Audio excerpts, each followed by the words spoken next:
Hey guys, hope you're all well. It's a very wet and very dismal afternoon here in Northern England. Hope the weather's a little bit better where you are. Anyway, so we're here to recap the awful, just heartbreaking murder of 11-year-old Gannon Stauch, who was murdered by his evil stepmother, Letecia. And yes, she's not gone to trial yet, but come on, guys. She's as guilty as they come. She's as guilty as they come. In fact, she's pled guilty, but she's not. She's pled that she was insane. So she's basically saying, I'm guilty, but I'm not guilty because I was insane. All right, so yeah. All right, so whatever happens at this trial, she is not getting out. She's not getting out anytime soon at all, ever. Most likely, not ever. Hopefully, fingers crossed. So it's been long awaited. For those of you like me who've just lost the will to live with this case, and I got to a point where I was barely even following the updates. I just thought, this is never going to get to trial. She's gonna wriggle and squirm like the fish on the end of a hook until her dying day. But finally, the judge has said, no more of this nonsense. And jury selection is set to begin on Monday, March the 20th. And the evidence begins on April the 3rd. So the trial proper starts on April the 3rd. I don't know why it's taking 2 weeks to do jury selection. I don't know whether anybody's got any information on that. Because at the Murdoch trial, it only took them, 3 days to do jury selection. Does it really take 2 weeks to do jury selection? Or is it that they're going to select a jury and then have them all come back on April the 3rd? I'm not really sure. Or will it seriously take 2 weeks to select a jury? Anyway, I guess we'll find that out, won't we? I guess we'll find that out. So I'm going to say a few hellos, and then I'm going to ask you to vote. So I'm not going to set up a poll. I'll just do it the old-fashioned way and get you to put 1s, 2s, and 3s in the chat. But let's wait for a few more people to come in. I do appreciate that this is probably a bad time for most people. It's 2:34 p.m. here in the UK. So our clocks haven't gone forward yet, but I think yours in the US have. Am I right? So I'm even further away in time than most of you. So am I correct in saying that on the East Coast, instead of it being 9:30, the normal 5 hours behind, you're currently 6 hours behind, so it's currently 8:30 or 8:34. Is that how it's working? Our clocks go back the last Saturday of the month, so another couple of weeks yet. So it's 9:35 Central, 7:34 here in Reno. So is that Reno, Nevada? In New York State, hold on, New York State, it's 10:30 a.m. Eastern. Oh, okay. So you're only 4 hours different. Okay, that's even better. That's even better. I thought that we'd gone further away. Moving clocks confuses me. It gets even worse when we think about different parts of the world moving their clocks at different times. My little brain can't handle it. So, all right, that makes sense. Okay. But people can catch it on the replay. So I probably didn't need slow mode on, but not to worry. All right, let's see who's in. Dogs with Jobs. Hello, from Southern California. Melissa, Kayla, Tammy, Catherine, Aussie TV, Numbat Seeker. We've started. Cindy, hello. Holly, Denise, Maddie Joe, Boomer Baby, Sherry, Coal Girl 1, Karma Police, Melinda. What else have we got? Your local grandmummy. I can say that this time. That really confused me last time I tried to say that. Rambling Rome, hello. Take it easy. It ain't the butterfly, it's the Tootsie Roll. That is the best YouTube name ever. One of the best, anyway. This Old Nurse, hello. Deborah, Mums and More. Karina, Only Grands, Marit, Blambriel, Sylvia, Lovely Lyrics, Angie Baby, Betty, Lorraine, Sweet Insanity, and quite a few coming in now. All right, so I'm going to stop with the roll call. You have to get in really, really early to get a shout out because I get really bored doing that. But yeah. All right, so hello to everybody.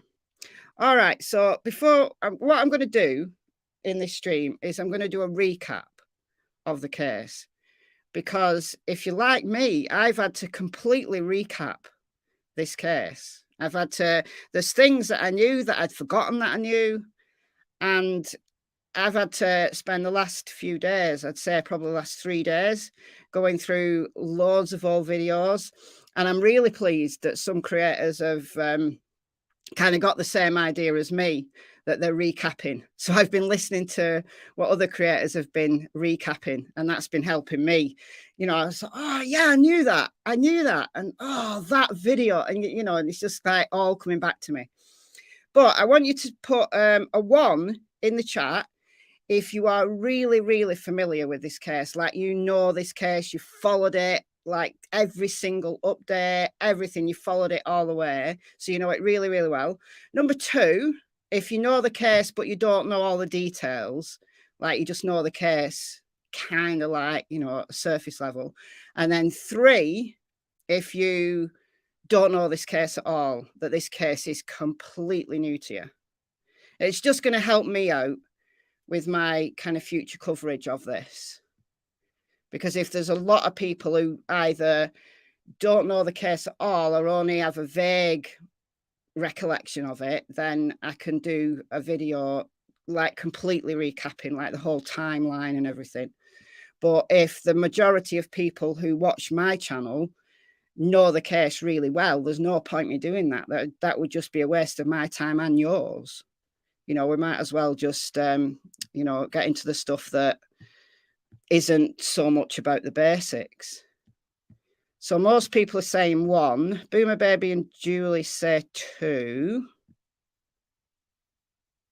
I was hoping I'd do a refresher.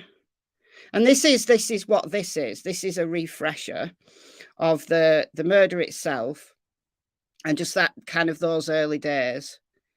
And then I might do another one that recaps the kind of after Gannon's body was found. I might do that. But I think this is the important one, you know, as a refresher as to what actually happened and how quick the cops sussed that Letecia was just completely shady. And her lies, like she spun a complete web of lies, almost like from day one. Like from absolute day one, she spread a web of lies. In the first few days, it's all in the probable cause affidavit, which I'm going to refer to. I'm not going to read it word for word, but I am going to refer to it quite heavily because that gives a really good account of what the cops had on her. And the probable cause affidavit was written before Gannon's body was found. So you've got to kind of bear that in mind, but I think it's useful to use that. So I'm getting quite a few 2s now. Orny Grand says 2, Jen says 2, Sharon, Karina, Catherine. Holly doesn't know the case at all. 1111 says 2. Vivian's 2, Sweet Insanity's 2. So there's quite a few 2s actually, and some 3s. All right, so this is a good stream then, just to, you know, to recap all of our all of our minds. Like I said, I had to. Like, I remember this case. Like, I didn't have my channel. This channel didn't exist when the case was huge. It was absolutely huge on social media. And then, you know, once she was arrested and her body was, Gannon's body was found, then it kind of quietened down. And given that it's over 3 years ago, it's gone very quiet. So, yeah, there's loads of details that I'd forgotten that I knew. She's trying to control the judge. She's been trying to control everybody. And it's not going to work this time. I'm hoping, actually, that, and I've been half expecting that at the 11th hour, she's going to create a problem. That means that the trial has to be delayed. And, you know, there's only so much the judge can do to say, no, we're going ahead. Like, if she claims some sudden, I don't know, illness or something, the judge doesn't have any option, I don't think. Because if the judge forces her to go ahead, when her counsel can, you know, put together a case as to why she can't go ahead, the judge is in a very sticky situation, because that obviously then means that there's a massive grounds for appeal. So I hope that she doesn't try it. She's tried everything, right? If you followed this case through, she's tried everything. You know, part of the delay has been, part of it was COVID, that she wasn't able to get assessed and stuff because of COVID. But it's about, you know, she's been, I mean, it's just ridiculous. Absolutely ridiculous. Like, she's been claiming that she's incompetent. She's been claiming that she's been getting, like, poison messages in her peanut butter. She's been, I mean, it's just crazy. But she's been deemed competent to stand trial. But now she's claiming that she was insane when the crime occurred. Well, this is a thing, Boomer Baby. This is the thing. This is a thing that's making me very cautious at this moment in time. She has had a mental health evaluation in regards to the readiness, you know, readiness of all parties to proceed. But the report from the psychiatrist had not come back. As of the hearing, when was the last hearing? It's only a few days ago. That report hadn't come back. And the judge gave that doctor, I think it's till today. Correct me if I'm wrong, somebody. It was either yesterday or today to get that report in. Now, I don't know what happens if that report doesn't come in. I really don't know what happens if that report doesn't come in. But all parties have to be ready. You see, this is a thing. You know, all parties have to be ready, or else the judge probably, you know, with the best will in the world, he will jeopardize the entire trial if it proceeds and there's any grounds whatsoever for an appeal. So if you want my opinion, I don't think she was insane at the time that the crime occurred. Now, obviously, I wasn't there. I don't know her. I've never met her. I've never communicated with her. I would have no reason to know 100% that she wasn't insane at the time of the crime. But neither does anyone else, because no one else was there. So a doctor evaluating her for competency to stand trial is one thing, because competency means that you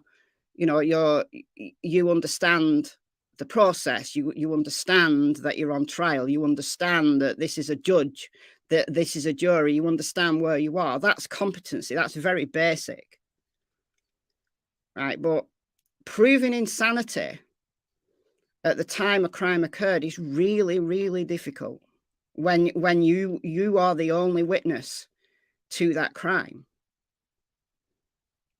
So it's down to a psychiatrist to evaluate her based on the way that she presents now, but also the details of the case.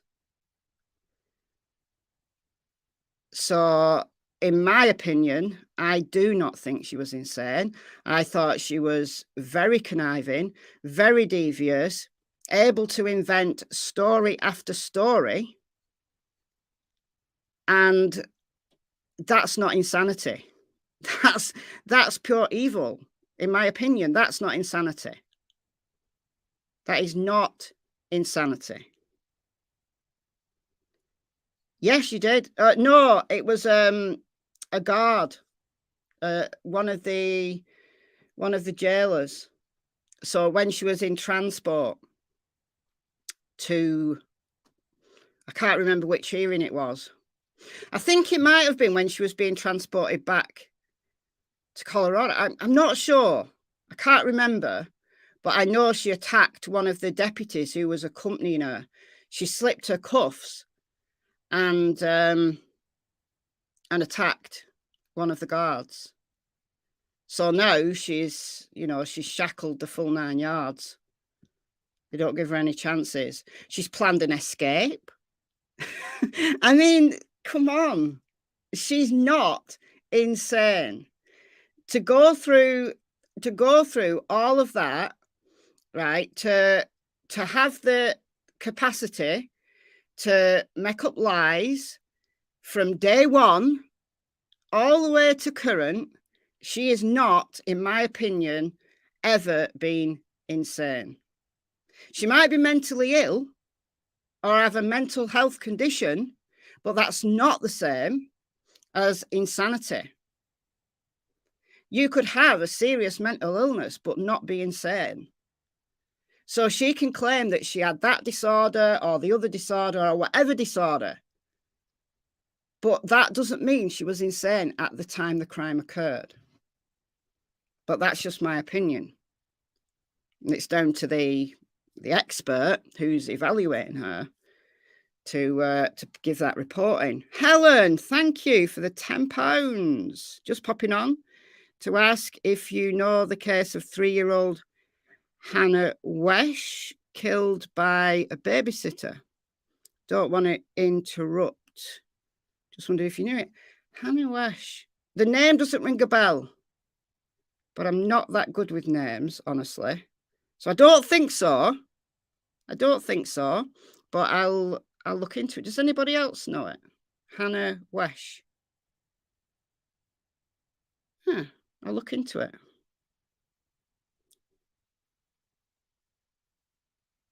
All right. Okay. But thank you, Helen. Oh, yeah. Yeah. Yeah, with what's his name? Spencer. Last name escapes me.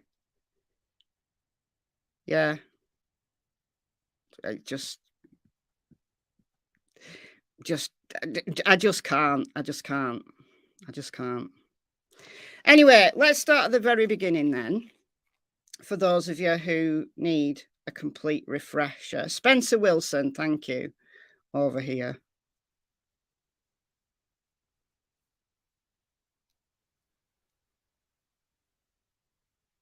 Trial already happened for parting. There's another couple of trials coming up as well. It's like Trial City at the moment. We all know the Valor case is coming up. I'm not that excited for that, honestly. I know that loads and loads of people are, but I'm over that case, honestly. I'm much more looking forward to this one because Letecia she's just evil. I mean, not that Valo and Daybell aren't, but you know what I mean. But there's also the Wests, Trezell and Jacqueline West's trials coming up as well. Very soon. I think jury selection for that case starts next week. So that case isn't scheduled to last very long, though.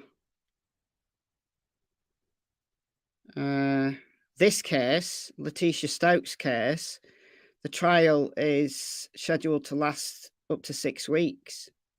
So it's going to be another long one. But the Wests, I don't think that's going to be a long trial at all. But little Classic and Sincere, their bodies still haven't been found. But that will be another case to keep a close eye on. Anyway, yeah, the peanut butter penguin, yeah.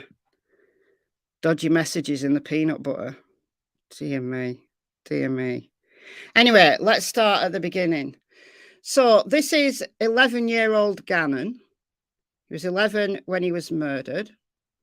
And on the right-hand side of your screen is Al. He is Gannon's dad.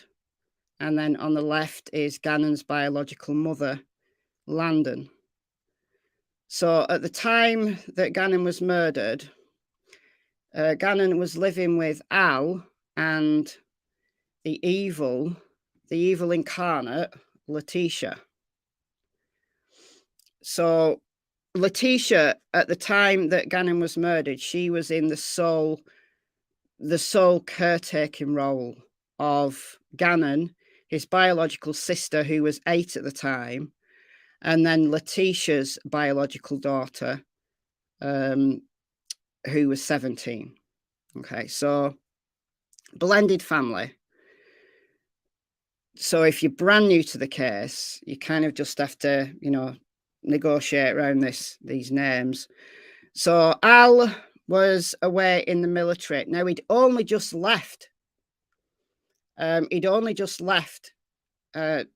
on a plane the day before and left on a job. And then obviously had to fly straight back because Gannon was reported missing. So let's take us to the probable cause, and we'll go through the family structure to start off with. Okay, where should we go? Here we are. So I'm not going to read this word for word. Just going to start right at the beginning. Go through who are the players. Go through what happened and the web of lies. And I think that will be a good enough recap for us all for today.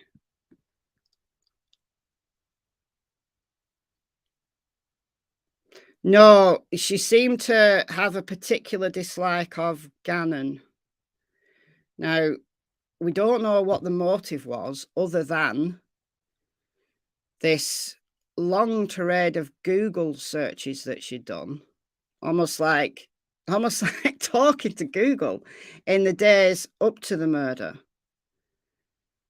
gave her away that she was very resentful of being left on her own with these kids. Two of them weren't hers. So she had her own 17-year-old daughter, whose name was Harley, and then Gannon and Lena, who were Al and Landon's children. Now, she hated Landon. Landon and Letecia in the past had been friends, but Letecia was accusing Landon of basically not being involved in the kids' welfare, not giving them money, not sending them presents. She was, look, right. I understand, right? She was the stepmother. She didn't have really any support when Al was away. She feared that Al was playing away, that he was cheating on her. So she probably had grounds to be angry with Al. But if you're unhappy in your marriage, don't you just up and leave? Isn't that what a sensible person does? They basically rage quit out of the marriage, get a plane home, and call it a day. Not murder your 11-year-old stepson. Now, what we don't know is whether Gannon had experienced abuse before the hours preceding his murder. We don't know that. There's a lot of details we don't know that I think some of which will come out at trial. Maybe some of which we're going to speculate forever. Whether Gannon endured sustained abuse. Doesn't appear to have done. It seemed to be, you know, by all accounts, a very happy boy. Very kind. Very sociable. And the apple of his dad's eye. So perhaps it was jealousy that, you know, Al wanted to, when Al was present, he wanted to spend time with Gannon. And then maybe when he wasn't present, he would message Gannon, and maybe Gannon talked about his dad a lot. And Letecia was just unhappy, in an unhappy marriage, was stuck with these kids that weren't hers. And instead of just leaving, she experienced a massive blowout. But in my opinion, it wasn't just an anger outburst. It was a sustained attack, in my opinion, that lasted many hours. But that's just my opinion. Who have we got here? Candace Lee has been a member for 10 months. I believe she knew Al was going to leave her. Yes. Yes. But if she thought Al was going to leave her, if she wanted out of the marriage anyway, wouldn't that have been a good thing? Because Al would have taken the kids. And then she'd have been rid of Gannon, who clearly she didn't like. So, exactly, Sherry, member for 5 months. She took her anger and resentment out on Gannon. She absolutely did. And we're going to get into that. And the details are horrible. They are horrible. It's one of those cases where you just think there are so many ways that she could have got out of that situation without resorting in murder. The first was you leave. Even if you're leaving the kids home alone, you just leave, right? They're going to survive. You know, Gannon was 11, Lainey was 8. They had neighbours. They could have gone to a neighbour's house and got help, right? Even if the worst thing she did was just literally got on a plane and left them all, we wouldn't be here now, would we? That's number one. And then number two is what happened on the evening before the murder, which was the catalyst. And there's a lot of debate as to whether the murder itself actually happened on the 26th rather than 27th. Personally, I don't think so, because of the neighbours' CCTV footage. We see Gannon on the neighbours' CCTV footage. But anyway, let's start here. So we've got father Al, stepmother Letecia, Harley, who's Letecia's biological child from a previous marriage. Her previous husband died, I think. And then you've got Gannon and Lena, who are Al and Landon's. And then there's a bunch of vehicles that crop up throughout this story. And then there's a hire car, and then there's a U-Haul van that comes up later on, but isn't in this this affidavit. Okay. All right, Letecia. So I'm going to read the background, and then we're going to get into the murder itself. So trigger warning, and I'm not going to read this word for word. All right.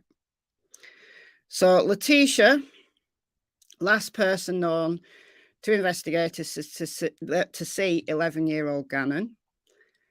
Okay. She was employed. No.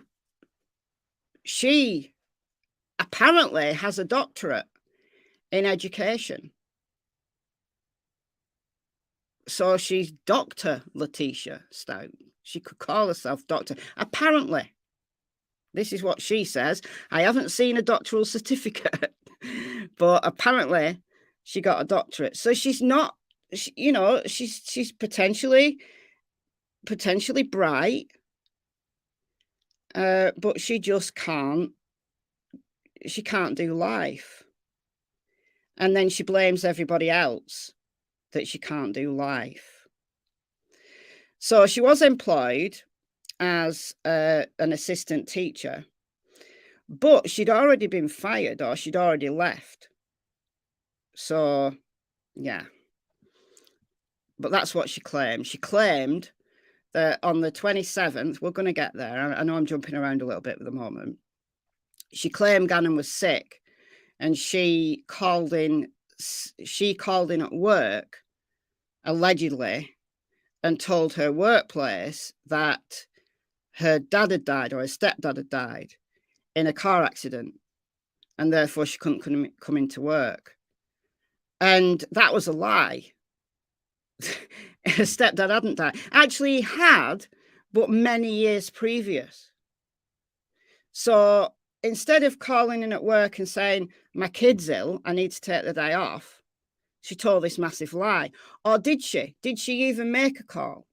I guess they've got a phone. They would know what calls she made. She's got some criminal history, but nothing massive. Nothing really major. Unauthorized use of a motor vehicle. A misdemeanor threat. Communicating threats. She had a teaching certificate taken away. Taken away in 2016 because she'd been just awkward. She breached a contract. Apparently, she'd engaged in unprofessional conduct, willfully neglecting her duties, failing to comply with her contract. But yeah. So potentially bright, intelligent individual, capable of gaining an education, just not very good at life. But that doesn't mean that she's insane. Let's be very clear. That does not mean she's insane. Okay, and then as we've said, Al was in the military. So he was deployed with the National Guard during the dates of January 25th, 2020 to January 28th, 2020. And so he'd left on the 25th for a new deployment. And then Gannon was murdered on the 27th. So less than 2 days after Al left, Gannon was dead. So once again, she didn't want to be stuck with the kids. And from the 25th onwards, that was when the Google searches started. Saying, you know, basically all against Landon, like just talking to Google, searching these random things. Odd. Okay, so the information within this affidavit largely relates to the circumstances and the lies she told between the day of Gannon's murder, which was the 27th of January 2020, and then January 29th. So this is just a summary. So about 5 to 7 p.m. on January 27th, 2020, Letecia reported Gannon missing. She called 911 and said that Gannon should have been home an hour ago. But there was no evidence that she'd gone to look for him. She couldn't say which friend he'd gone to see or whereabouts he was. And he'd been off school sick that day. So why was he out playing with a friend anyway? And the previous night, text messages between Al and Letecia indicate that Gannon had been up in the night with stomach problems, and that's why Letecia was keeping him off school, and that's why she called in her employer and told this big lie that her stepdad had died in a car accident. Penguin, you might be right. Thought her doctorate was rescinded. You might be right. I haven't seen any proof that she's actually got a doctorate, but that's what she claims. But even if it was rescinded, it doesn't mean to say, you know, even if she got it and then it was rescinded, it doesn't mean to say that she didn't achieve it. Do you know what I mean? It means that she can no longer use that award, you know, career-wise, or maybe call herself doctor, but she's clever enough to have got a doctorate, right? You can't take that away. So she made no attempt to look for Gannon. And we know this because the house a couple of doors away from the Stauch residence had a CCTV camera, and that looked directly onto their driveway. And that's why we know Gannon was alive on the morning of the 27th, despite the events that had happened the night before. Now, there's a horrible, horrible video. It's only a few seconds, but I'm going to play it because for those of you not totally familiar with the horror that Gannon experienced, I just want to play it for you. It literally is only a few seconds. So just let me pull this up. Find it. Here we go. Okay, I'll have to swap this over.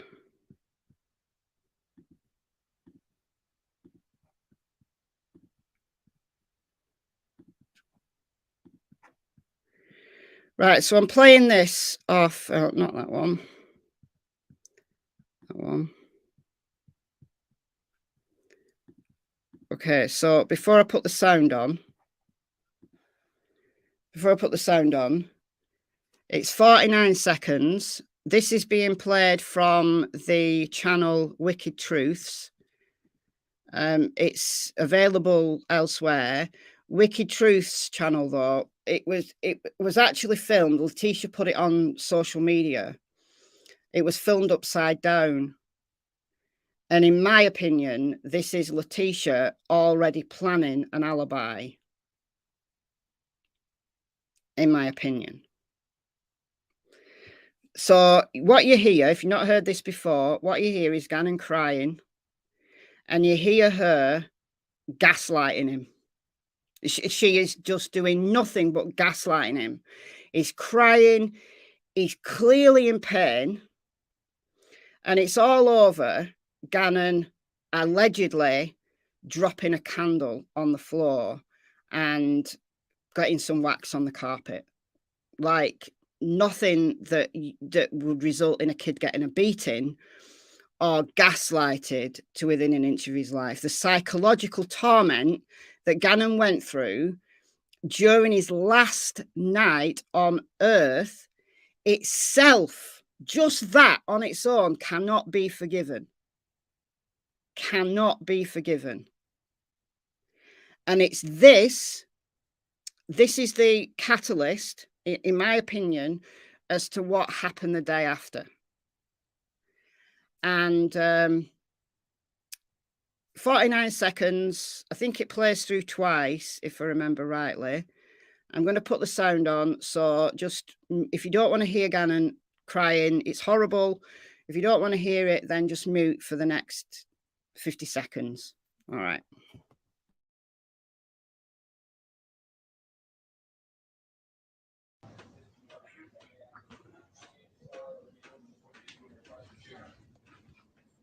devastating. Initially, Scott can't lie when the TMZ information. Gannon, I promise this is the last time I'm going to ask you.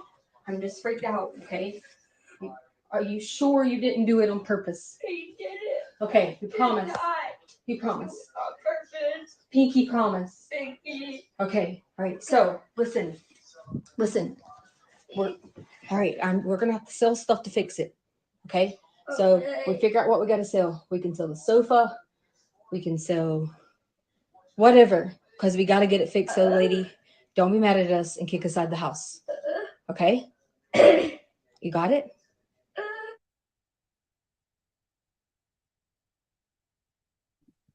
Maybe it doesn't play through twice. I'll let it play through twice. Anyway, horrible.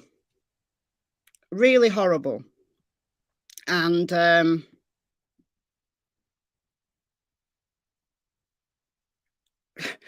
even if Gannon had been, being an 11-year-old boy, being a little bit careless, being a little bit clumsy, and he'd knocked over a candle and it had made a little bit of a mess on the carpet, right?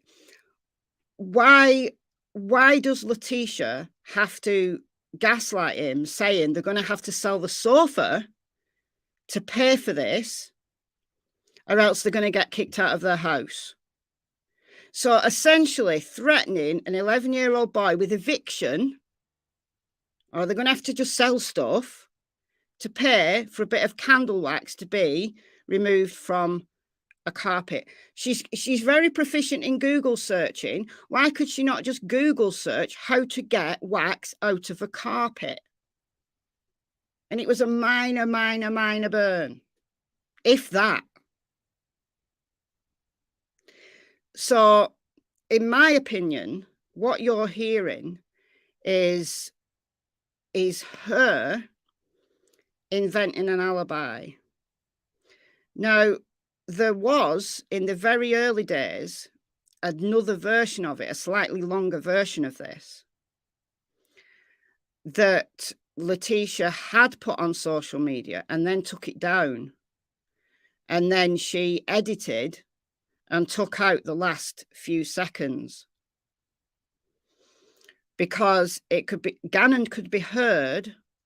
And I wish I'd kept, I remember seeing it. I don't remember whose channel I saw it on, or whether I even saw it on Facebook. I don't remember where I saw it, but I can't find it now. And Gannon is heard saying right at the end of the clip, "I'm bleeding." So she took that down and re-uploaded the video with that clip, with that little last few seconds edited out. I'm not the only one to remember this, am I? But hearing that and knowing that just a few hours later he would be brutally murdered, in my opinion, that's an indication of her building an alibi. Not necessarily building an alibi for murder, but building an alibi as to why she'd beaten him. This is just my opinion. This is not written anywhere. This is just something that I've always thought. Plunder has it. I can't find it at all. Now, Plunder, it might have been Plunder's channel I saw it on, actually. I'm not really sure. But I know Plunder had a problem a few months ago and had to take down a bunch of videos. Like YouTube was playing silly beggars with her and she had to take down a bunch of videos. So maybe it's one of them that got taken down. But look, we can imagine. That's bad enough, right? It's bad enough. It's bad enough. We can imagine him saying, "I'm bleeding." We don't need to hear it, right? But just to note, for those not familiar with the case, there was a slightly longer version of this. And Gannon is heard saying that he's bleeding. So this is emotional manipulation. This is gaslighting. And this is a kid who is injured. This is a kid who's crying, not just in, you know, upset because he thinks he's done something wrong, but a kid who is hurt, like physically and psychologically hurt. Now, what she'd hit him with, don't know, but it's my opinion. I'd even go so far as to say that the stomach problems that Gannon had over the night were actually caused by Letecia. All my opinion, massive caveat.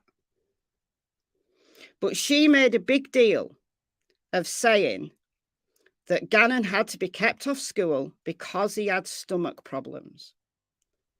Now, it could well be that Gannon had stomach problems in the past, and therefore that was an easy excuse to make. Or it could be that Gannon genuinely was having stomach problems because he'd been beaten and he was internally bleeding. How about that?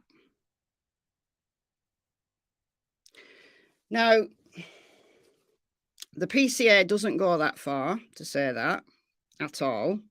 Again, yet again, my opinion entirely. Let's put the PCA back up here.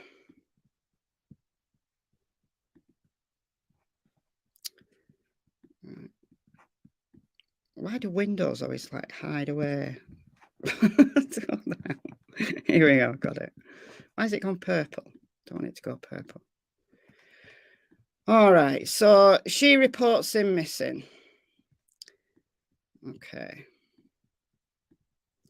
So the candle episode happened on the evening of the 26th. The early morning hours of the 27th of January, she took some photos of Gannon asleep in his bed. And they are in this PCA further down somewhere, but they're really black. Like you can't see hardly anything. But she took a photo of Gannon asleep in his bed. Can't really tell. She took a couple and sent them to Al. Now, why? Right? If your kid's ill, why would Al need to be sent pictures of Gannon asleep in his bed? Wouldn't it be acceptable?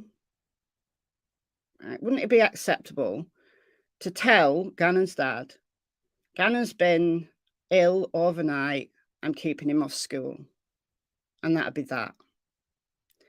Why would there be a necessity to post on social media this emotional torture of Gannon if that wasn't to develop an alibi? Why would pictures have to be sent to Al of Gannon sleeping? Aren't those proof of life? So just those two things alone, having the foresight to film a video of Gannon crying, of her gaslighting him, and posting that on social media, that's not the that's the behavior of an evil person, not an insane one. That's a conniving, manipulative person, not an insane one. Taking photos of a kid sleeping is, well, potentially, well, all right, you take a photo of your kid sleeping and you send it. All right. Could be, under normal circumstances, it could be considered cute. But no, this is Letecia, the evil stepmother that we're talking about. Nurse Fifi, member for 2 months. Michelle, clocks go forward. I know, but mine haven't gone forward yet. Mine only go forward at the end of March. Sonia, member for 10 months. Good morning, everyone.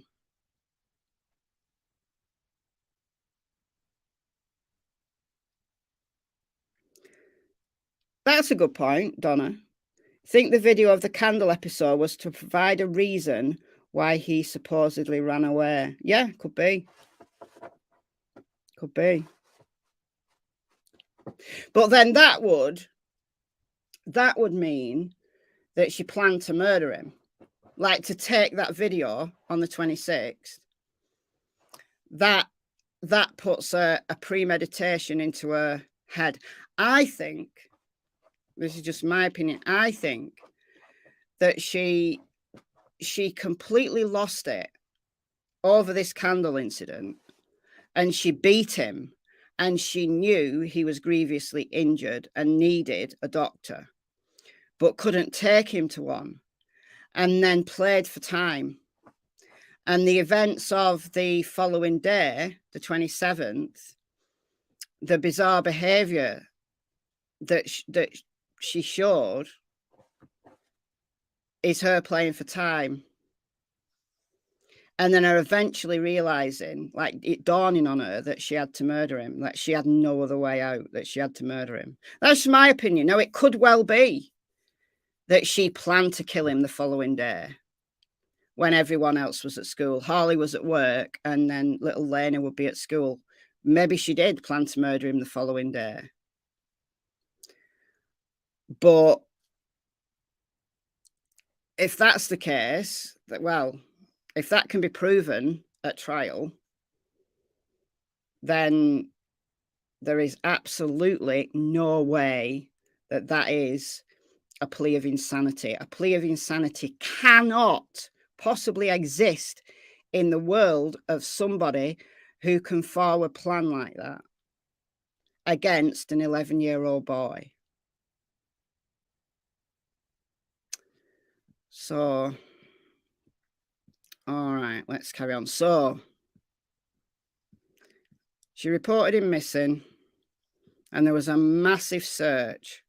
So, tip line, there were searchers out. They had the whole 9 yards, right? The local neighborhoods came out in force. Law enforcement, search crews, all came out in force to find Gannon, and he was nowhere to be seen. Now, here's what really happened. Karen, member for 10 months. She's purely full of hatred. Yeah, she really was.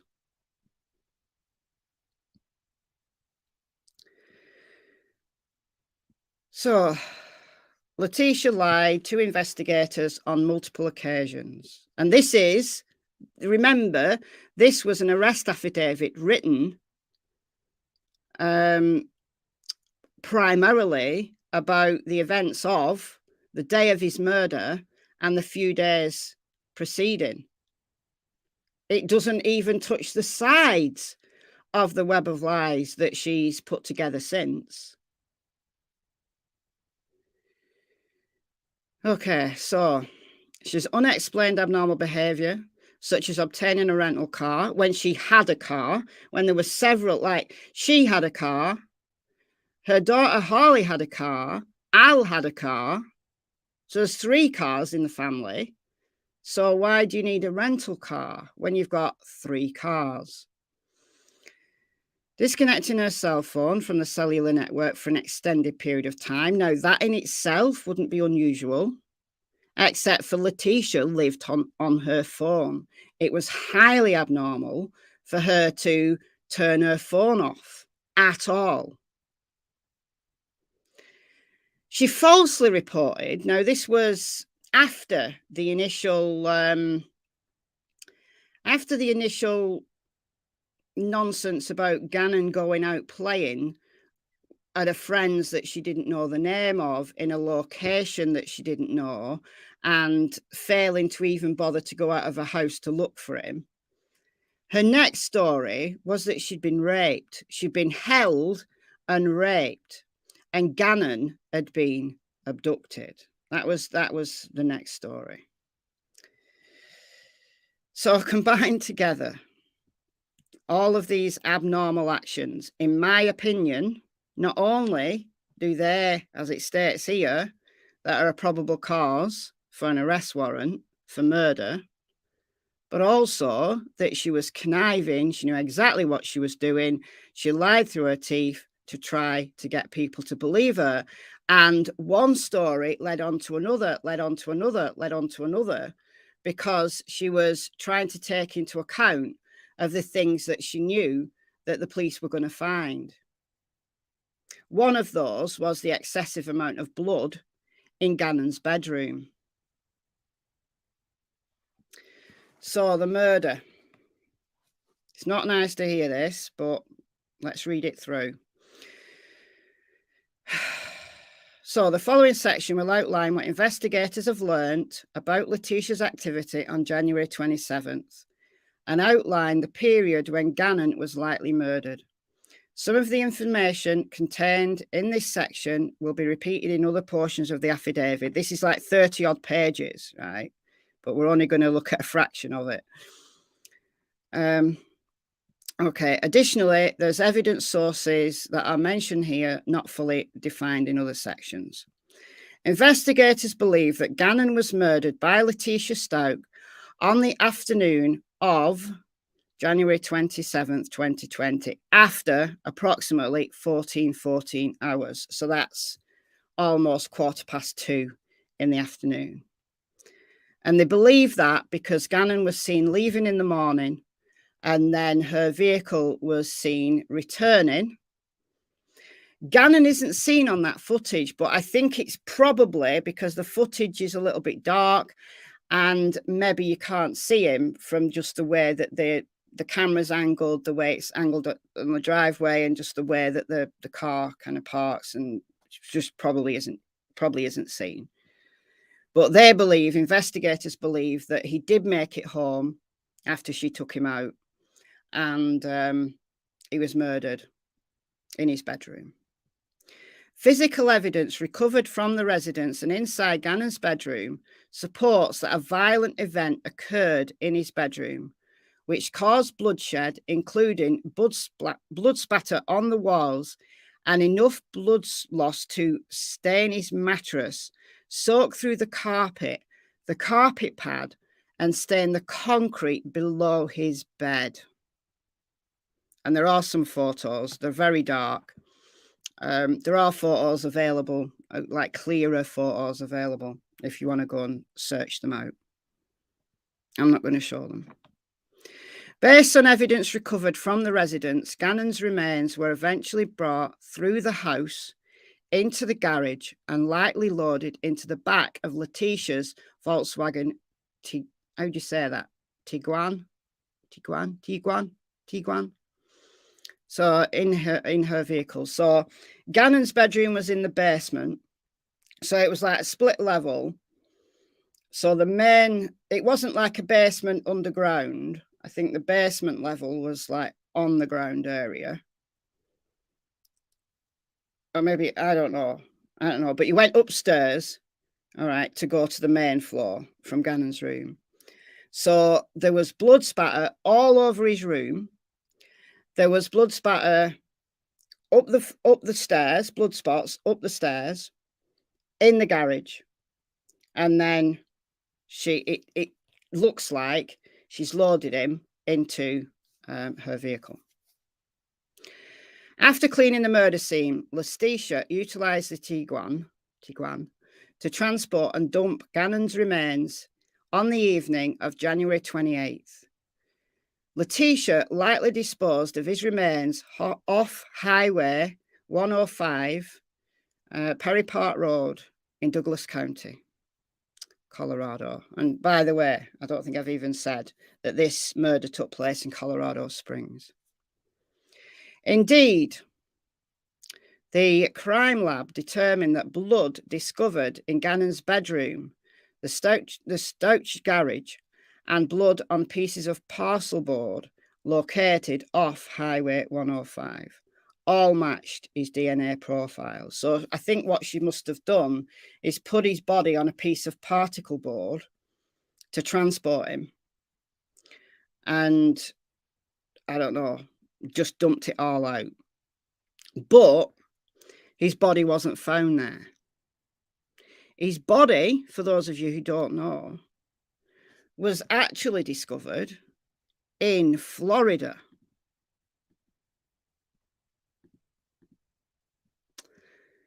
Okay, this is where Gannon was murdered, Colorado Springs.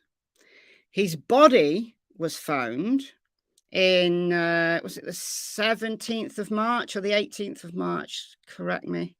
I think it was the 17th of March. So it's almost 2,000 miles away.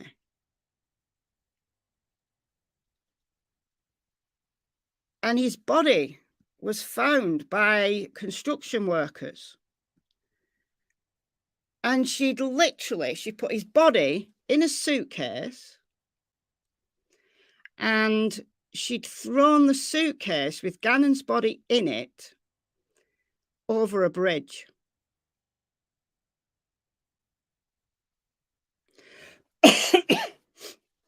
And it just happened to be found just by chance by construction workers. How would law enforcement even think to look there? Right? You know, in those early stages, that's what I'm saying, in those early stages of the case. Construction workers found the suitcase just by chance. And his body was severely decomposed. However, what there was evidence of was a gunshot to his head. There was a bullet found in his head. There was bullets found in the pillow that she'd stuffed in the suitcase with him. There was evidence of blunt force trauma. And there was also evidence of being stabbed. So if that's not overkill, I don't know what is. I could do a whole video on the psychology of overkill using Letecia Stauch as the example. So the blunt force trauma, I believe, my personal opinion, happened the day before, the evening before. And then I believe that she thought he would die. And then she could just dump his body. And some of the abnormal behavior that she took part in during that day was waiting for him to die, was killing time, waiting for him to die. But she had to take him home because the little girl, Lena, was due home from school. So she had to go home. And then when Lena got home, she sent Lena straight out to play. And it's been proven, she was seen on CCTV, little 8-year-old sister playing around like as if nothing had happened, just as, you know, happy as anything, playing on her bike in the front, on the street in the front. But he'd been stabbed by something and he'd been shot. Letecia's DNA was found on Al's gun. So she'd used Al's gun to shoot him. So let's carry on.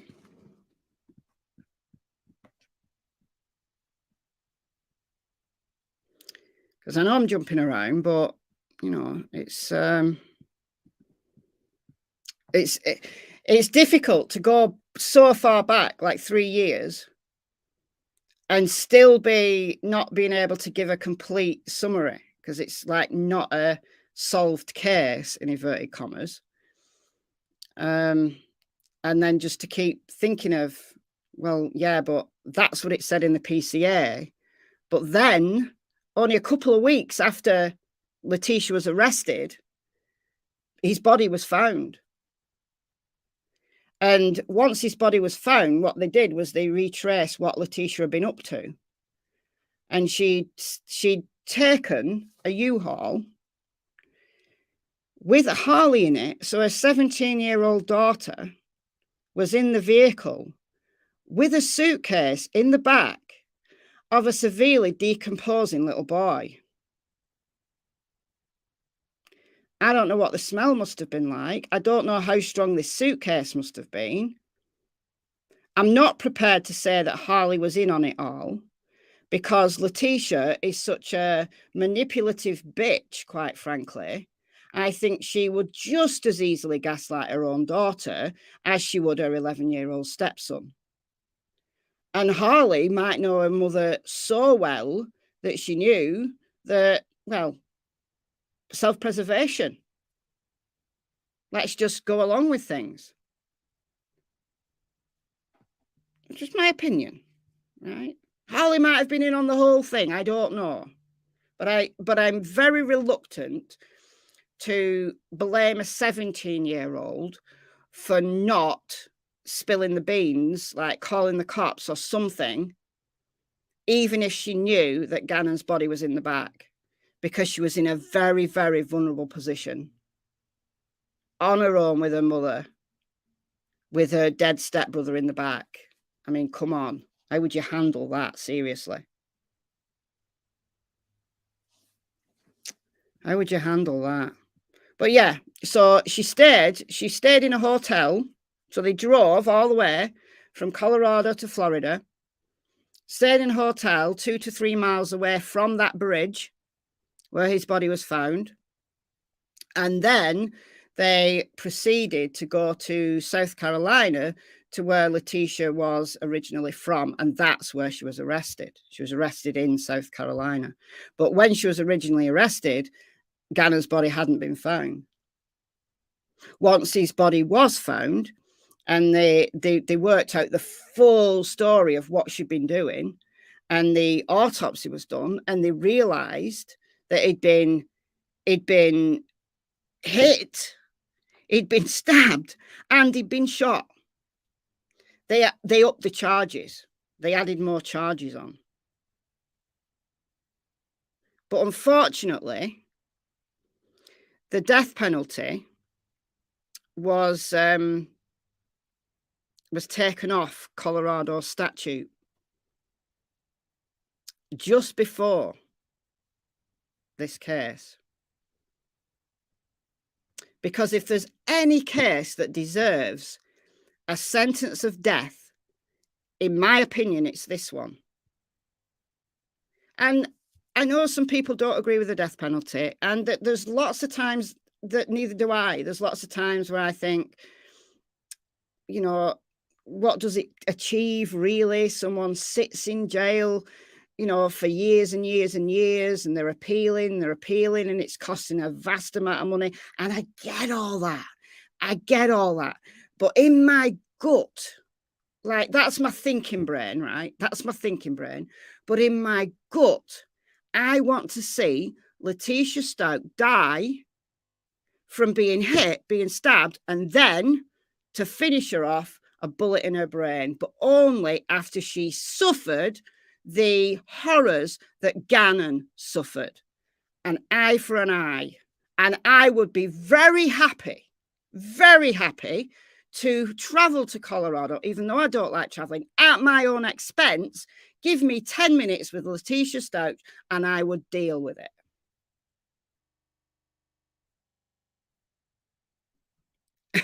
But justice doesn't work like that, right?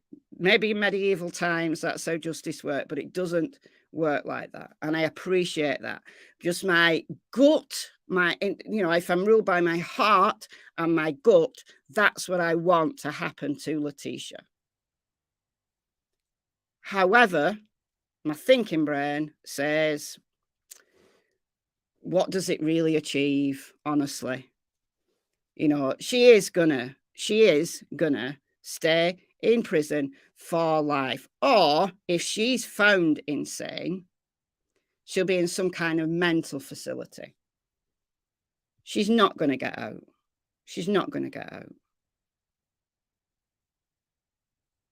I plea to everything that's holy that she's not going to get out.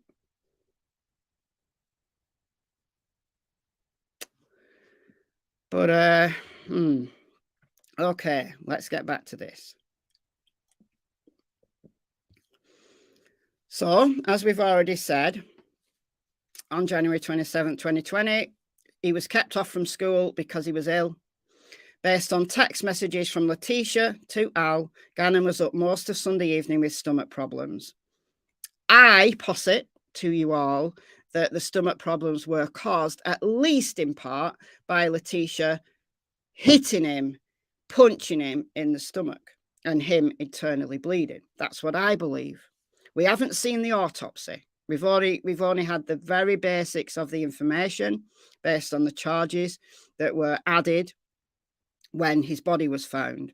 We haven't seen the autopsy. We don't have any details from that. It's going to come out at trial. How much they were able to ascertain from his body. Obviously, they were able to ascertain that he'd been hit, he'd been stabbed, and he'd been shot because there was bullets in him. But as to the purpose or the reason why he had a stomach problem, I don't know whether we'll ever know that. Okay. Investigators were able to verify that Gannon was marked as an excused absence that day, so she had to call the school. Letecia also told Al that I'm just going to give them an excuse at work and stay with him.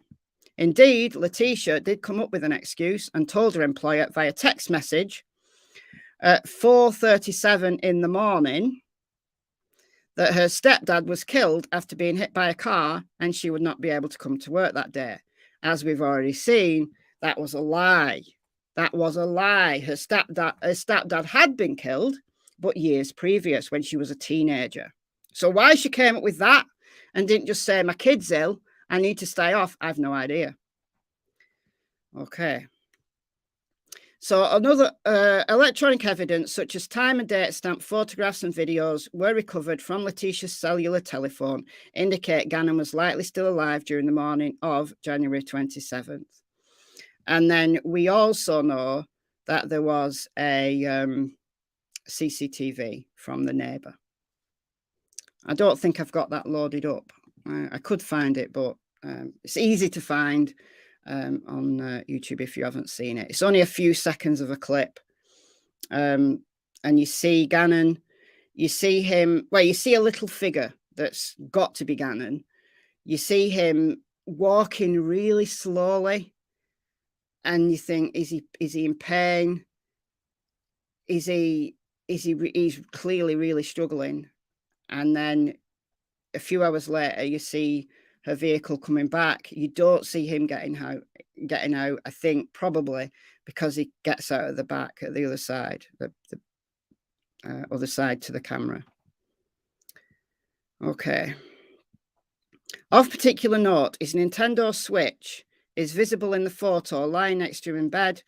Al said that this gaming system was of high importance to Gannon. To date, investigators have been unable to locate the Nintendo Switch.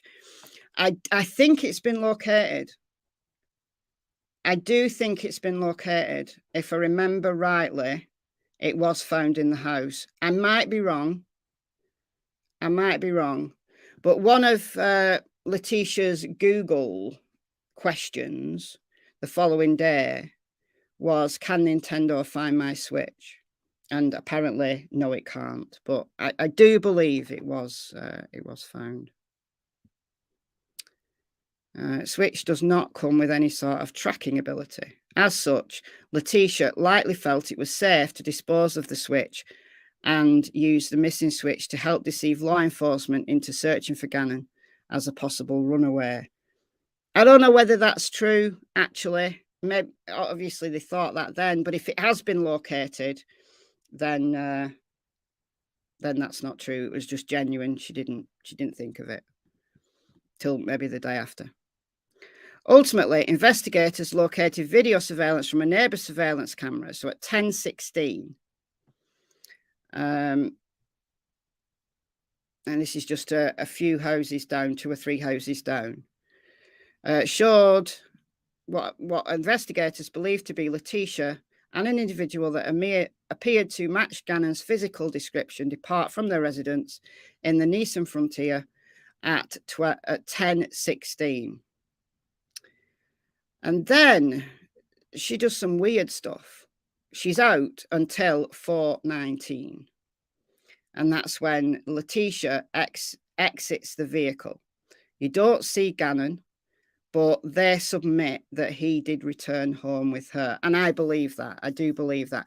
In my opinion, I didn't used to believe that. I used to believe she took him out and killed him. Or he was so close to death in the pictures that she sent to Al that he just managed to walk out and that he died in the car. I used to think that, and I'm not sure now. I actually think that what the investigators are saying is right, based on the amount of blood that was found at the scene, because there is no way that, you know, once the full horror of what Gannon had endured came to light, there's no way a kid could have walked out of that house, even though he was walking slowly and it looked like he was in pain. There's no way he could have walked away from that house having been hit, shot, and stabbed. There's no way. So he had to have returned home and then be murdered shortly after. That's why it's my current theory that she took him out thinking that he would die while they were out, and then she could just dump his body somewhere. But that didn't happen. Therefore, she had to bring him back and then kill him. That's my opinion. But why she created this literal house of horrors, I have no idea. But she left her phone at home, which is suspicious in itself, because she was always on her phone. So they investigated her phone usage. So iPhone screen time log between January 25th and January 29th revealed that Letecia spent approximately 38,607 seconds on Facebook and Facebook Messenger alone. So for her to leave her phone at home for those key hours when she was out there being strange with a very seriously ill Gannon is suspicious in itself and shows a level of premeditation that does not, in my opinion, indicate insanity. What it indicates is a willingness to fabricate alibis, to fabricate evidence, and to begin this web of lies that she hasn't stopped creating to this day.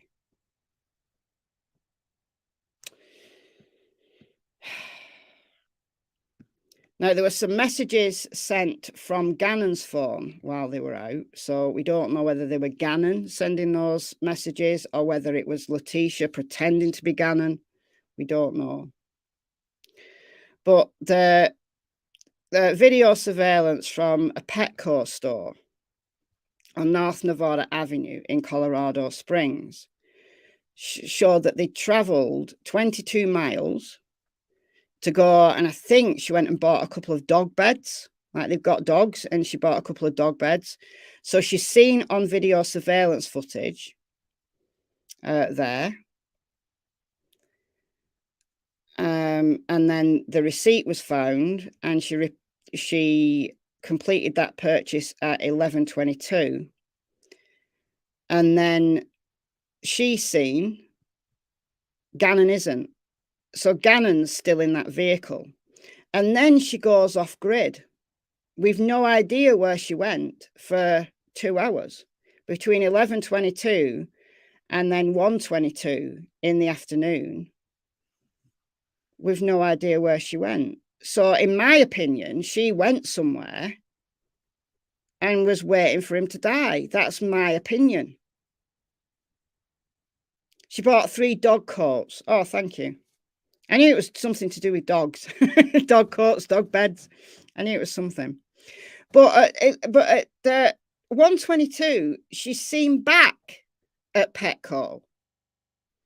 So it was almost like she went to Petco.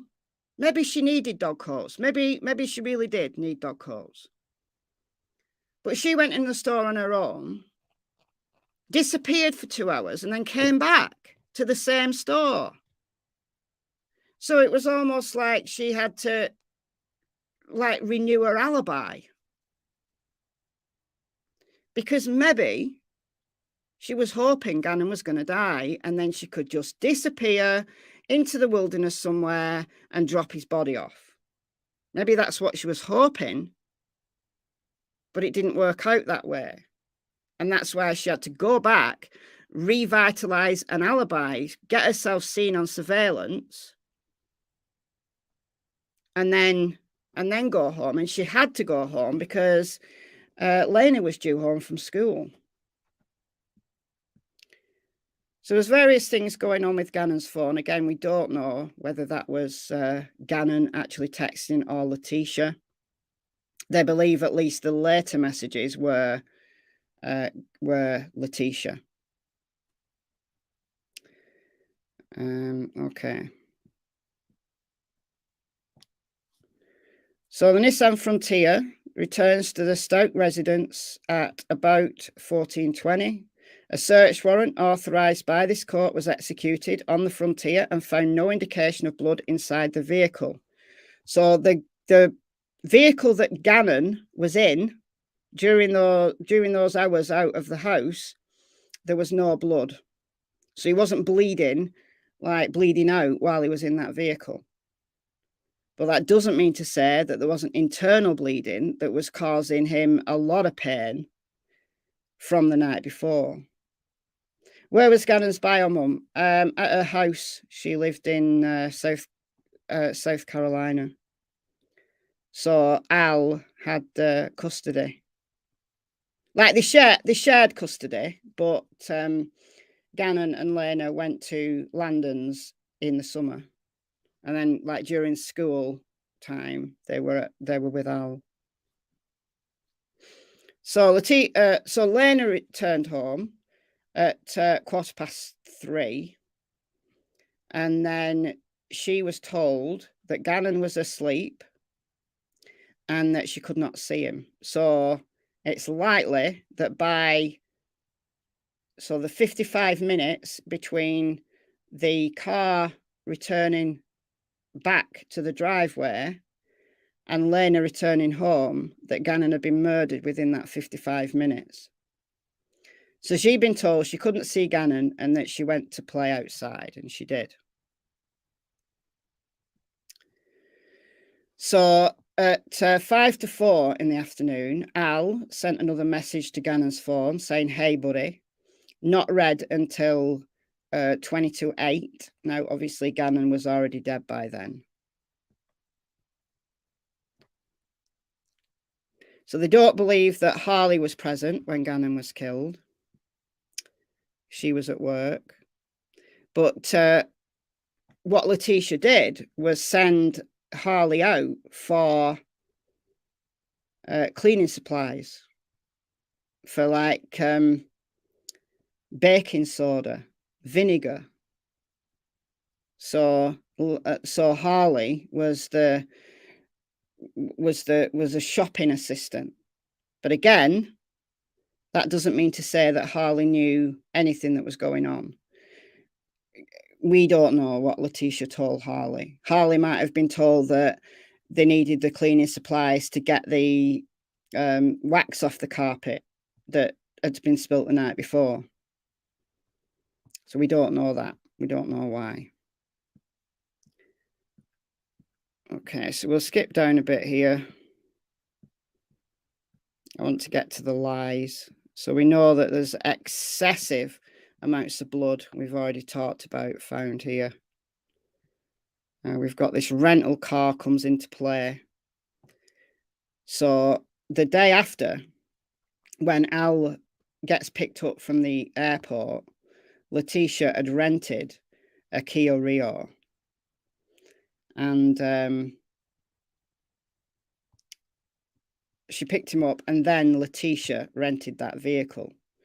So it's likely that it's January 28th that Letecia went to hide Gannon's body somewhere.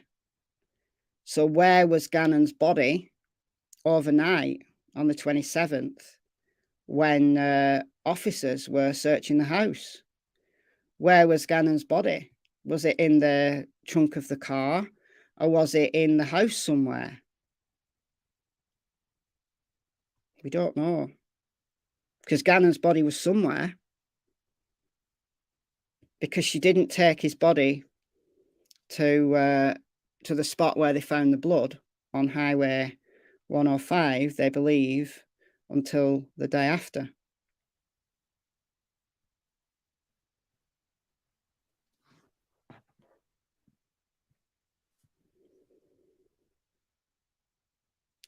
So it says here, the timing of the rental of the Kia is suspicious, and combined with forensic evidence later obtained from the Tiguan discussed below, tends to place additional importance on why Letecia felt compelled to rent a vehicle that morning. Investigators located no evidence that the Tiguan was not mechanically functioning or noted any reason why it could not have been physically driven. In fact, the Tiguan remained parked in the Colorado Springs Airport short-term parking lot until approximately 1900 hours on January 28th. So had Letecia driven to pick Al up in the Tiguan with Gannon's body in the trunk and left it there at the airport and told Al some kind of lie that the car was broken and she's got a rental vehicle instead. Letecia provided statements to her husband that she was concerned about putting mileage on her Tiguan, which justified the vehicle rental. So, not that it was broken. Not that it was broken. She just didn't want to put any more mileage on it. What?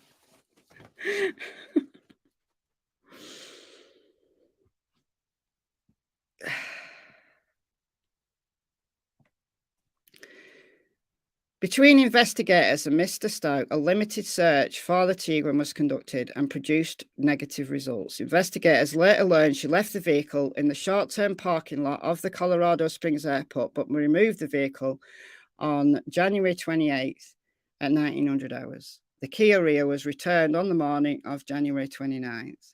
I submit Letecia could not pick her husband up in the Tiguan because it likely would have revealed evidence of Gannon's murder, including blood or the actual remains of Gannon himself.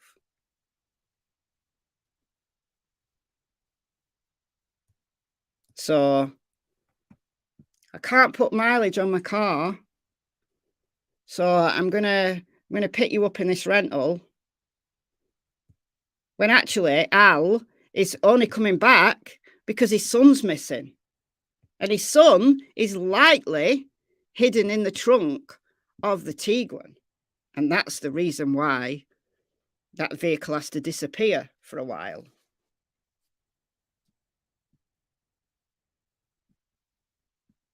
However, investigators applied for and were granted a search warrant for the Kia Rio rented by Letecia. The vehicle was located at the rental car company at the Colorado Springs Airport and had not been rented to another customer. Investigators took a swab from the stain that was confirmed to be blood in the trunk of the Kia Rio and submitted it to the crime lab. A DNA profile was developed and determined that it was a mixture of two contributors, one which was male, and the major male profile did not match Gannon Stauch. So, don't know. I submit that because the Kia Rio is a rental car, that it had been utilised by a large number of people, and the blood in the trunk may or may not be related to this investigation. I submit it isn't. I submit that it's the Tiguan that she used to disappear his body away. So that's the next bit here. Tiguan is important to investigators because they believe the Tiguan was used to transport the remains of Gannon from the Stauch residence to a location where Gannon's body was dumped. The definitive location of that Tiguan are unknown to investigators during the time period of approximately 1902 hours, so just past 7 p.m.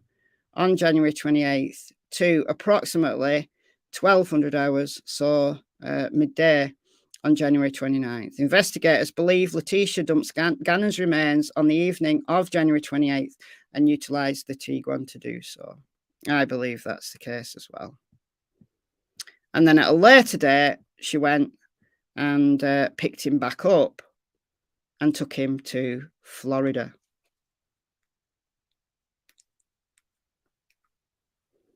So for those confused, she had hid his body. So he's murdered on the 27th of January. She hid his body somewhere. Now, whether it was in the trunk of the vehicle the whole time or whether it was in the house somewhere for a period of time, but it was very close by. So she had a nerve. She had an absolute nerve. Whilst police were looking around the house, he was right there. And then on the evening of the 28th, she drove to this secluded location a few miles away from their home and dumped him off. And then at a later date, she picked him back up. So he's in a suitcase, right? She picked him back up and drove him in a U-Haul van all the way to Florida. So nearly 2,000 miles. I've never actually looked at the, I'm just guessing, but it's got to be close to 2,000 miles, maybe not quite. From Colorado Springs to Florida, to Pace, Florida, to this bridge here, thrown over a bridge in a suitcase. Severely decomposed remains, like some parts of his body had liquefied, allegedly. Yes, there was a third child, yes. So there was Harley, who's Letecia's biological child, who was 17. Then there's Gannon and Lena. So Gannon is the murdered child, and then Lena is the 8-year-old sister. And both Gannon and Lena are the biological children of Al and Landon. So Gannon is like, in this blended family, Gannon would be the middle child.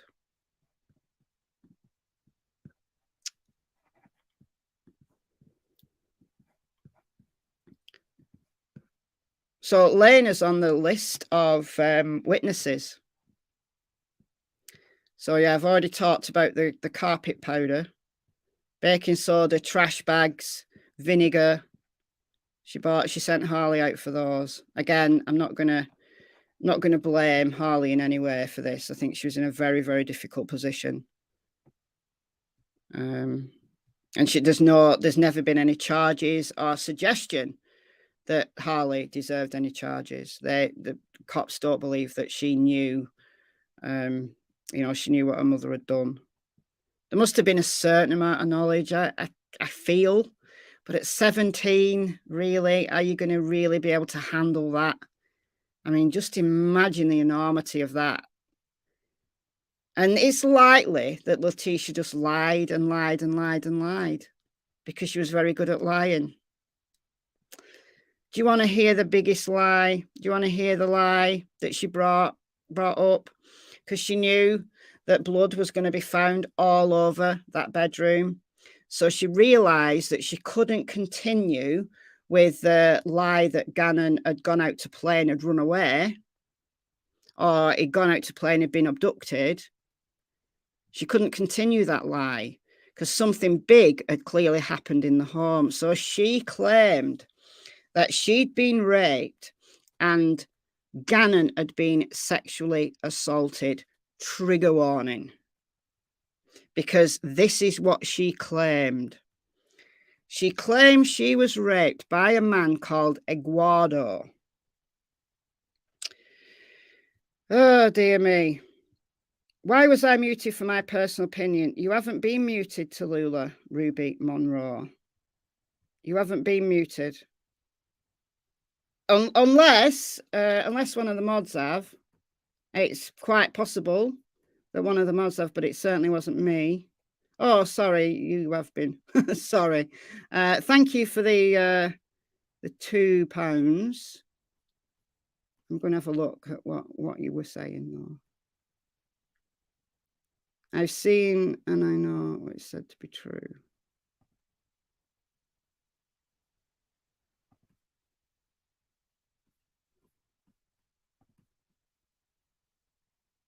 I'm not going to go back and look. Look, you are entitled to your opinion, but just be... I'm not going to go back and look at what all those messages were and what you were actually saying, Tallulah.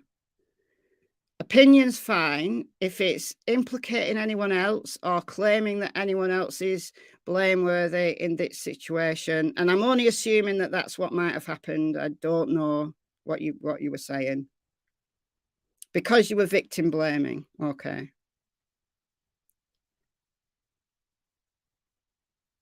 So if a mod deems that you were victim blaming, then I'm going to, you know, I believe that my mods do work on this channel for absolutely zero payment. They do it to support me. And I trust that the decisions that they make are respectful ones to everybody concerned. So if it's deemed by the chat and a mod picks up on it that it's a victim blaming statement, even if that's your personal opinion, then people don't, with respect, people don't want to see that.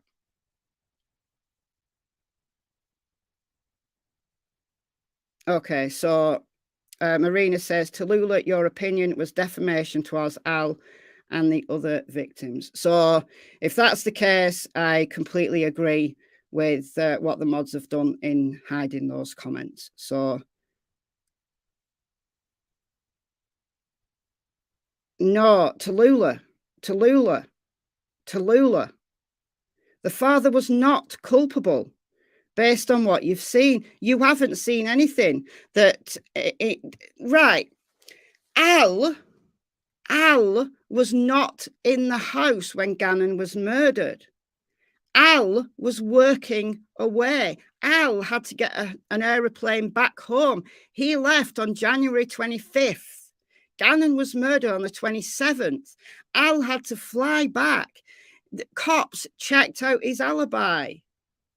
Right now, look, you could say Al has got culpability because he was horrible to Letecia. You could say that. But that still doesn't make him blameworthy in any way for what Letecia did or for his son's murder. You can't say that. Because Letecia had a choice, as I said right at the beginning. If Al was treating her dreadfully and neglecting her and giving her all this responsibility and she did not like it, then she should have just left. She should have just left. So it's Letecia's responsibility to do the thing that, you know, the least problematic thing to get herself out of that unhappy marriage. And that would be to leave, not murder an 11-year-old child.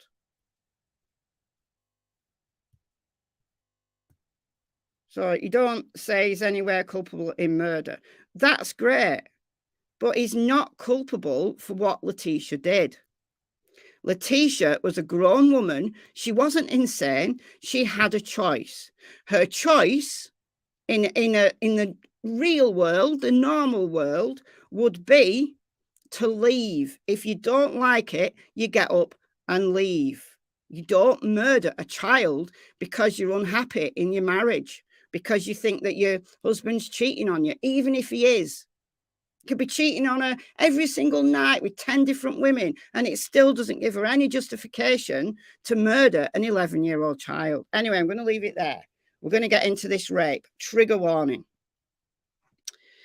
Okay, so Letecia voluntarily went to a police interview. Only after she was evasive and avoided speaking with investigators one-on-one. Her interview was audio and video recorded, and the below information includes her own statements as well as investigation geared towards corroborating those statements. In general, her statements are reasonably categorized as untruthful, incomplete, and misleading. So she was late.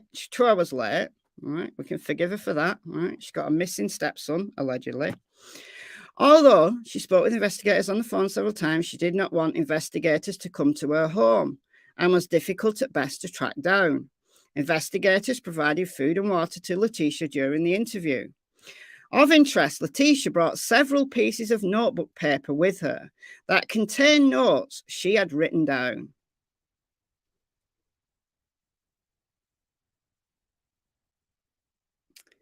Oh, Tallulah. Tallulah. Bye, Tallulah. Thanks for the £2. All right.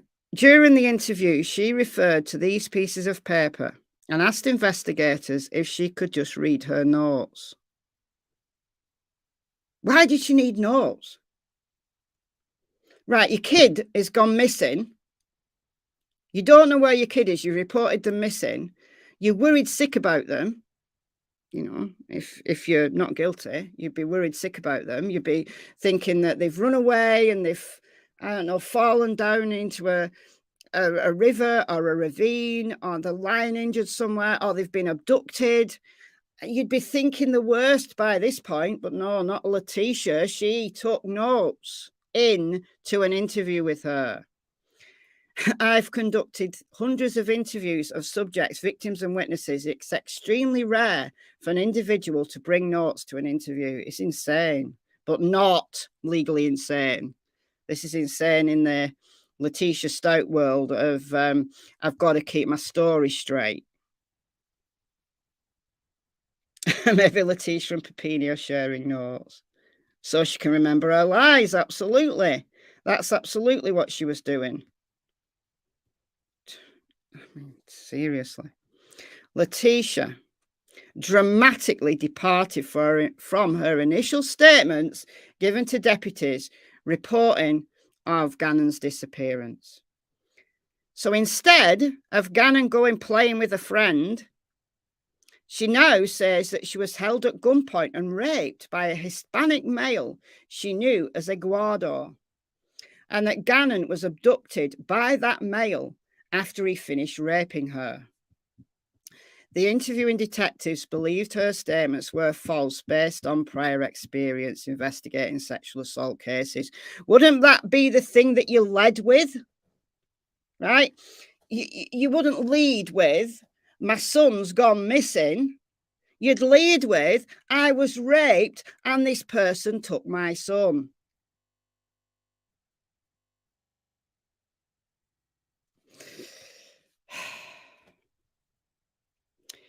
So she said after Eduardo held her at gunpoint, he allowed her to go upstairs to greet her stepdaughter, Lena, because she'd arrived home from school.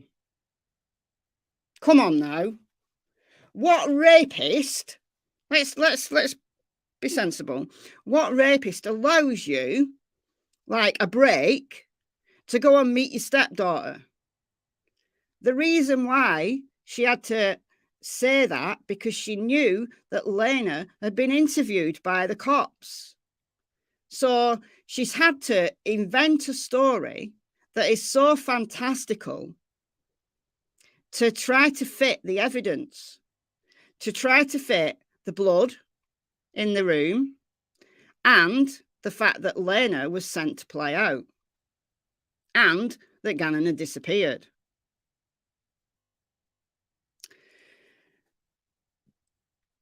So you'd lead with that, wouldn't you? You'd lead with that, wouldn't you? She also believes that she may have hit her head and blacked out. Investigators noted no injuries to Letecia's head during their contact with her. She also said that Gannon tried to defend her, jumped on Eduardo's back, and that Eduardo was able to throw Gannon off on his back across the room. After Eduardo finished the rape, he had the gun held to Gannon and demanded a suitcase. So this is the introduction of the suitcase. Now remember, this is the 29th of January. It's not for another, 6 weeks that Gannon is actually found in a suitcase. What's the odds that Gannon will be found in a suitcase? Because Eduardo had asked her for it. I can't wait to see if Eduardo testifies at the trial. Man.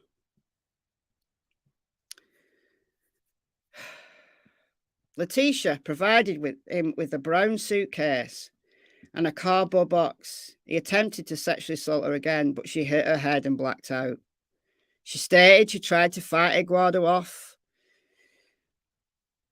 You'd lead with this. You're not going to be able to fight off someone at gunpoint, are you? And then they allow you to just go and greet your stepdaughter.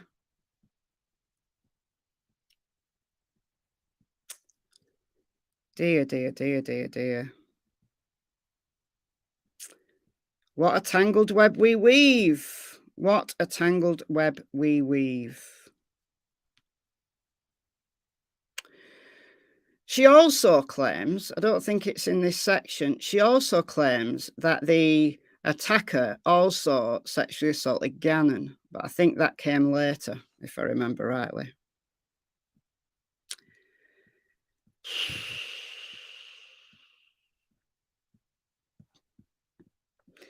She was also offered a rape kit, and she didn't take it. Now, wouldn't you think that, your attacker is going to have left important evidence on your body? And in an attempt to locate this individual, you would agree to a rape kit being done to help find your stepson that this rapist had abducted. But no, she didn't do that, did she? Now, is any of this striking you as being insane? It's fantastical, it's unbelievable, but it's not the behavior of an insane person. This is the behavior of a devious, evil person who is concocting a web of lies to muddy the waters to try to save her own skin. But it doesn't work. They see straight through it. Of course they do. Of course they do.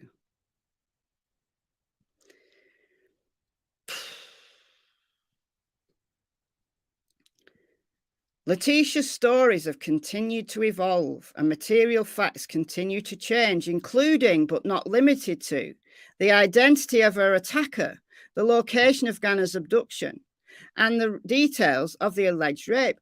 She goes on to say it was someone else. I'm pretty sure. Pretty sure. Maybe down here. I'll get onto that in a minute. All right, so during her statements, Letecia denied killing Gannon, provided explanations as to why there was blood in her tea and blood in Gannon's room and why she was in the area of Palmer Lake, Colorado. Letecia was transported to the hospital via ambulance for further medical attention. She was accompanied by detectives during the ride to the hospital. Unlike questions by paramedics during the ambulance ride, Letecia was unresponsive to questions by medical personnel. So the people that could help her medically, she didn't want to speak to. So she received medical care. The details of that care not included in this affidavit for medical privacy reasons. She did not have any life-threatening issues and signed herself out prior to all exams being completed.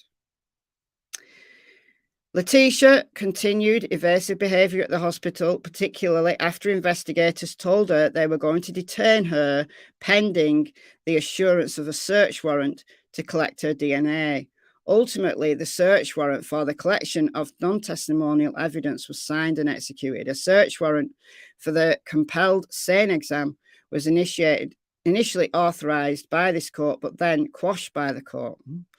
To be clear, Letecia did not allow a SANE exam to be completed.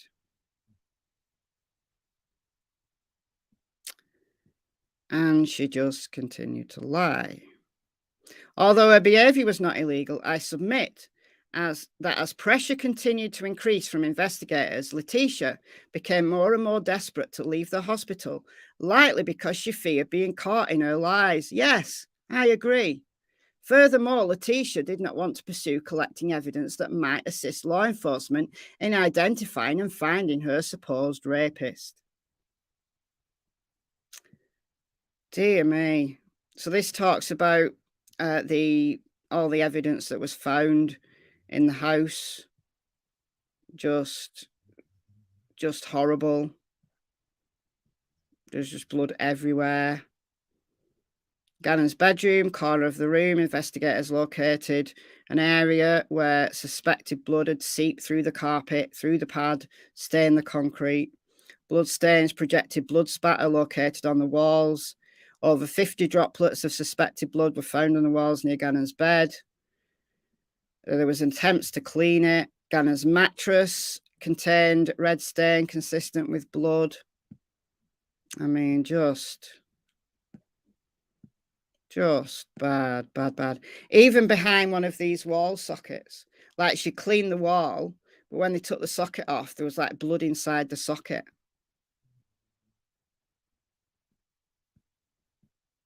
She'd cut out a section of carpet as well.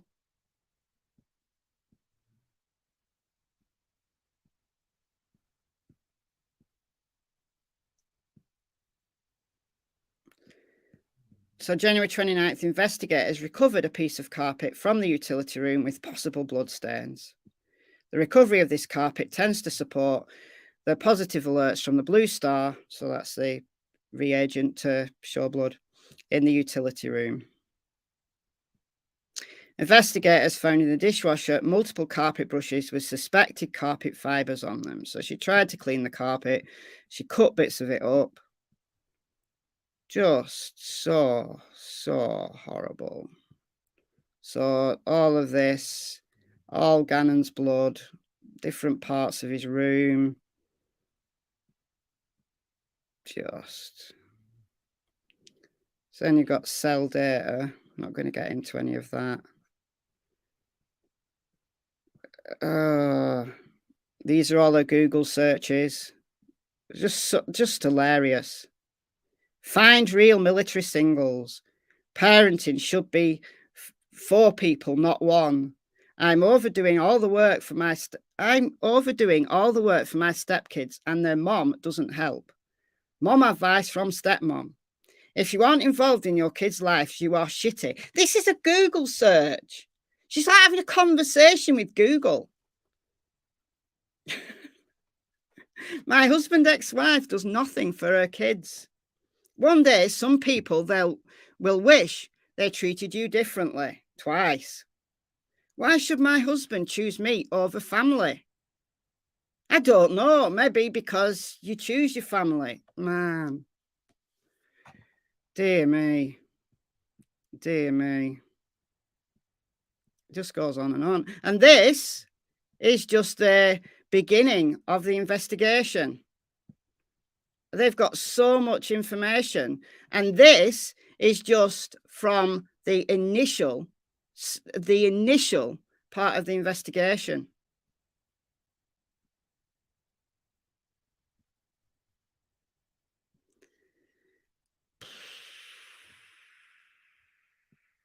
There's this dude as well that she claims she claims was...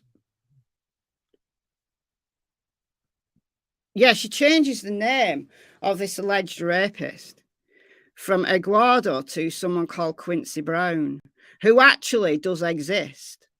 Quincy Brown does exist. So Quincy Brown was listed on El Paso County Most Wanted list on February 10th. I was able to locate Brown's photo on a news website where they describe Brown as a black male. It's noted that during one of Letecia's stories, she described her rapist as a Hispanic male called Eduardo, but she changed it to someone who's on the Most Wanted list in Colorado. Maybe she thought it made it more believable. Investigators have uncovered no evidence to support that Quincy Brown was involved in Gannon's disappearance. So she tried to pin it on this guy called Quincy Brown.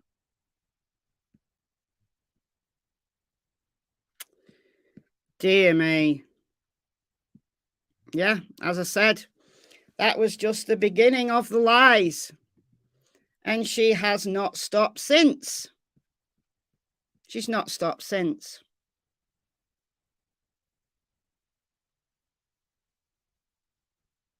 Yeah, exactly. He did.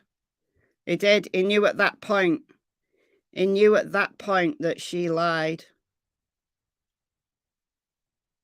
She's going down. She is. I've only scratched the surface. This case, there is so much information out there. I've literally just scratched the surface and just done the basics for people who are not that familiar with this case at all. There's so much more. There's so much. It's so incriminating. I mean, and that's just going from January 27th to January 29th. And then a little bit at the end that she tries to implicate this Quincy Brown geezer. She changes her rapist from a Hispanic male called Eduardo to a black male called Quincy Brown, who does actually exist. Tried to pin it on him. But we're 3 years down the line, and she's continued to lie and just make stuff up. That is not the it's not the behavior of a criminally insane person. It really is not. She's a compulsive liar, and she's claimed that she's got dissociative identity disorder. She's been claiming that, you know, she's got like, I don't know how many different personalities, but she writes letters to people in these different personalities. There's no evidence that she's got dissociative identity disorder. But even if she does, even if it can be clinically proven by a psychiatrist that she does have dissociative identity disorder, it still does not prove in any way, shape, or form that she was insane at the time that she murdered Gannon. And all the times that she lied to investigators, and all the times that she tried to hide evidence. She could claim that it's one of her personalities that did all of this. She could claim that. But who at this point will believe her? And that, my friends, is not a defense. Saying your alternate personality did it is no defense.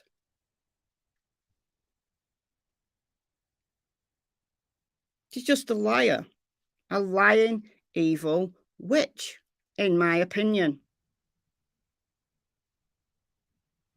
And this is just scratching the surface.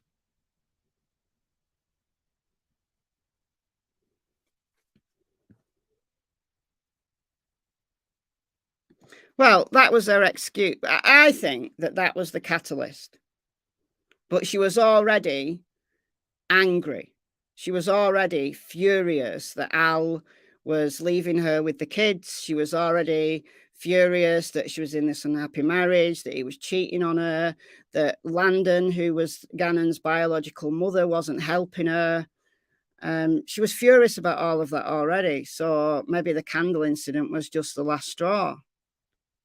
But at that point, why wouldn't you just leave? Even if, right, she'd hit him at that point, there was still a way to get out of that without murdering Gannon. And that would have been to admit what you'd done and got Gannon some medical help. Yes, that would have resulted in you going to jail, but it probably wouldn't have resulted in you going to jail forever, would it? And Gannon would still be alive and you would have done the decent thing, Letecia. But no, she didn't choose that. She didn't choose that at all.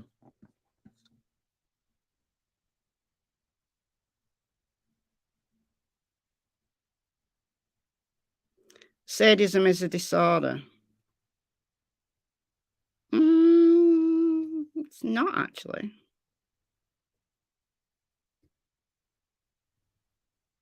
Not under the DSM. There isn't a sadistic personality disorder listed under the DSM. The closest would be antisocial personality disorder. I would imagine that would be the closest.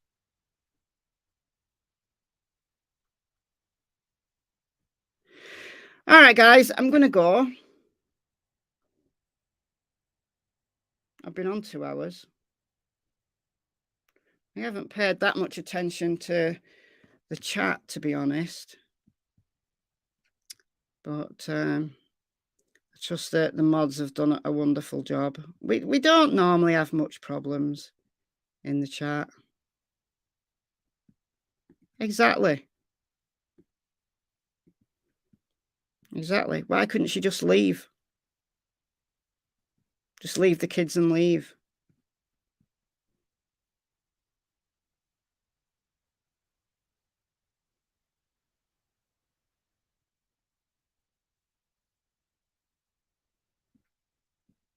Fibber fibbing. Oh, yeah. Without a doubt. It's calculating, not insane. Exactly. Exactly. She's malingering. Just lying.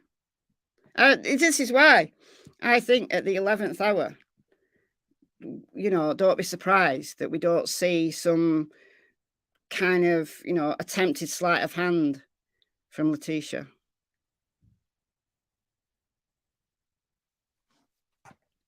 Do I have a picture of her? Yeah. There you go. That's Letecia. Bitter, angry woman. Yeah. So if there's a disorder called bitter, angry woman syndrome, then yeah, that's what she's got. That's what she's suffering from. All right, guys, I'm going to go. So as the trial gets closer, this is kind of, you know, part 1 of the countdown to this long-awaited trial. Then I'm going to continue coverage on this case. I think what I'll do next time, I'll do what happened after. So all the nonsense that has happened after, like the peanut butter, and it's just laughable. It's laughable. But it just gives you a real feel for the type of person she is. And that she's been able to languish in jail for 3 years. And playing games. Just game playing. Game playing. All right, I'm going. So thank you for being in the main respectful. Thank you so much to the mods. You always work hard. I don't think. Oh, I think I only had one, two. I had a couple of donations. So thank you so much for those that donated. I don't know that I had any new members. I may have missed one or two. I do apologize if I did. If I missed any donations or I missed any new members, welcome anyway. And I'll see you very soon. Bye, guys.